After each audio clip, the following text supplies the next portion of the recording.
Welcome to Classic Car Cave. I've been sticking quite a few videos up in the last couple of days. There's a couple of things I wanted to address because I did get some comments on the the last video I put up where I was putting snow foam on the XJ6. I mean, I did it as a little test because I've never used snow foam, but there seems to be quite a few people that don't like it or are against it. I don't know what the general consensus is, but and maybe the product that I had isn't that good. But I had it. I got it as a freebie, the connector, so I thought I'd try and use it. And the car's having a respray, so there's no damage done. But yeah, interested to see what people are saying. There was a comment from a guy, I'm not sure if he's Austrian, but he lived in Germany, he said, for a while. And he made a comment which is absolutely true, and it's not common knowledge outside of Austria or out of mainland Europe anyway. But it's actually illegal. This might come as a bit of a shock to people in the UK, but it's actually illegal to wash your car in the street in Austria. This is why they have so many, just about every Tankstelle or every petrol station has a car wash, or they all have a facility for hoovers, they all have a facility for high pressure washers, the whole lot. And the reason is they make you go there is so that the chemicals, any chemicals being used, will go down the drain into a special and disposed in a special way.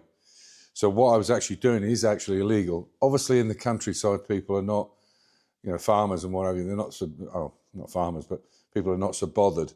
But you couldn't get away with it in town. If you tried to do that in Vienna and police went past, they would charge you for it. Might seem a bit harsh, but I can kind of understand. So yeah, it's actually legal to wash your car. So the other thing I wanted to talk about was number plates. Now, the number plates I've got on my XJ6 are also going on this XK150. Now, in Austria, I'm not 100% on this, but I'm taking this from what my wife was telling me, or other people have told me. From my understanding of it, you can have up to 3 cars on that one plate, or 8 plates, doesn't matter what it is. And it will always, the insurance will always be to the highest powered car. So whatever the highest CC is. So for instance, the XJ6 is a 4.2, so that will be the highest, and this comes underneath it, so it shouldn't be any extra to pay, in theory, but obviously each insurance company can do what they want. The other thing I wanted to talk about with these plates as well is, you might notice that on my Mini I have Fast 1, and on the XJ I'm going to have on this is FF Jag 1. Now these plates, obviously in the UK, you pay an awful lot of money for them, big money. Now here, when I bought these plates, they were 90 euros. I think they're 110 now. So like I was saying, FF Jag 1. So you have to have this first prefixes, so that used to be Furstenfeld. As I say, it's now changed to HF, Hartberg. And it's Steiermark where we live. So it's like the county, like, I don't know, Lancashire or Yorkshire or wherever. And then you can have whatever, how many letters, and there is a restriction, but I can't remember what it is now. So many letters and so many numbers. So you can have, I don't know, Dave 22. I can't remember exactly. But like I was saying with these number plates, they're you get given them and they're assigned to you. You can't sell them on to anybody else. As long as nobody else has got it in this particular district, you can have it. So, and as I said, for 90 euros, it's worth doing. It's just a nice little quirky thing. I remember when I had it on my E-Type and somebody saw it in the UK, they said, gosh, that car must be worth a fortune, but the number plate must be worth a lot as well. And they were a bit surprised when I told them it was only 90 euros. Or I think they're around 110 these days. So same thing with the Mini, as you can see. So now you can see it's HF because they changed them to Hartberg and Furstenfeld. So when I was at the registration, the first thing I could come up with, I did think about Mini one, but like I said, some girl had it on a BMW Mini. And for those of you who are just watching in or don't know this channel well, this Mini, I built this Mini, well, all the cars are built from scratch, from ground up. But I changed the boot on this, and yeah, it's a bit quirky. So instead of opening like it normally does, you see there is no hinges. So this one opens up sideways. So yeah, it's a bit different. But yeah, it works well. I'll just close it up there. Oh. So there you go. Yeah, that needs a really good clean. I'll have to get it out this week and clean it. So yeah, it's a nice thing to have, but if they were crazy money, thousands, I wouldn't bother. But you can do it here because it's quite cheap. And yeah, it's just something nice to have. Going on to the David Brown tractor. So this tractor's sold. I'm just getting the deposit now for it, and I will be delivering it on the 1st of May. So we have a couple of jobs that need doing on it.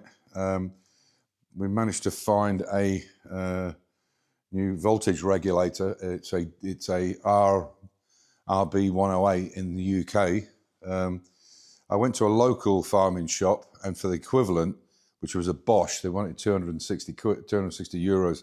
So I've got one from England, and it's been sent here, so he can have the tractor. I'm going to deliver it to him on the 1st of May.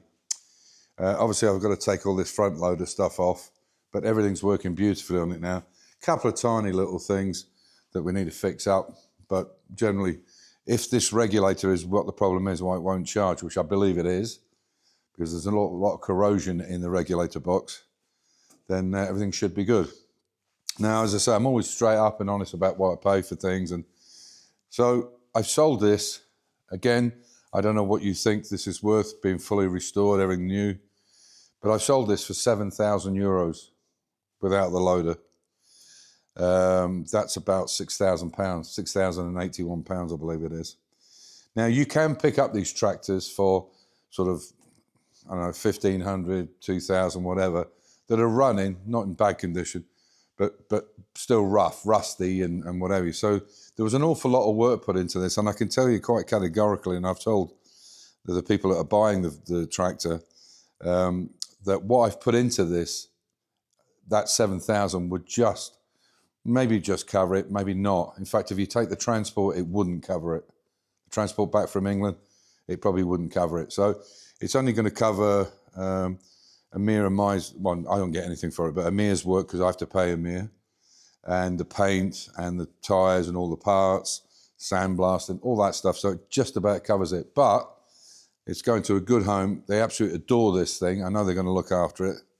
You know, I know people say that, but it's good to see it go to a good home where it's going to be worked, or it's going to work for its living, but not be overworked. So yeah, really happy about that. And they're very happy at that price. Now, some might say that's a lot for a tractor, but you take in restoration, whether it be a tractor, a truck, or a car, the way things are these days, you will be very lucky to get your money back. Very lucky. Certainly, you might get what you've put into the vehicle, but you're not going to get your labour. So, you know, I'm quite happy with it. They're quite happy with it. He's just been here today, and you'll see a bit of video of him driving it. But they really love the machine, and it's a quirky thing because there's not very many, I wouldn't have thought, in Austria. Just try changing gear as you go along. I don't. Yep. You're going left, aren't you? Yeah. Oh, sorry. I can show you this.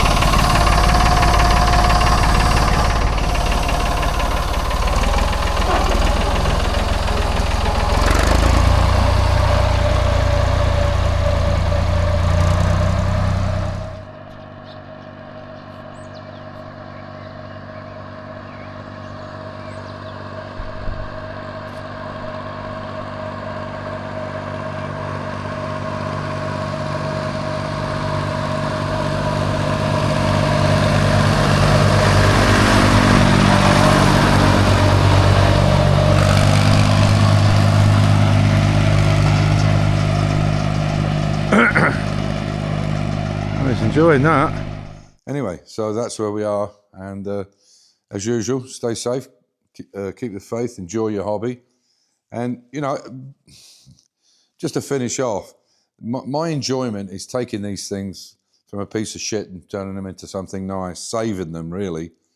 You know, not he saved. I don't mean it that way, but taking them back to what they could be, or better if you can. And that's my enjoyment, so I don't mind. The fact that I've probably just about broke even on it, it's good enough for me. Anyway, as I said, take care, and we'll catch you in the next one. Be good to each other.